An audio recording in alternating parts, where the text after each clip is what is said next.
এই আসনে বিএনপির ধানের শীষ প্রতীকে নির্বাচন করছেন সানজিদা ইসলাম তুলি।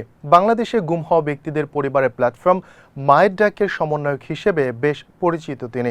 2013 সালে গুম হওয়া বিএনপি নেতা সাজেদুল ইসলাম সুমনের বোন হন এই তুলি।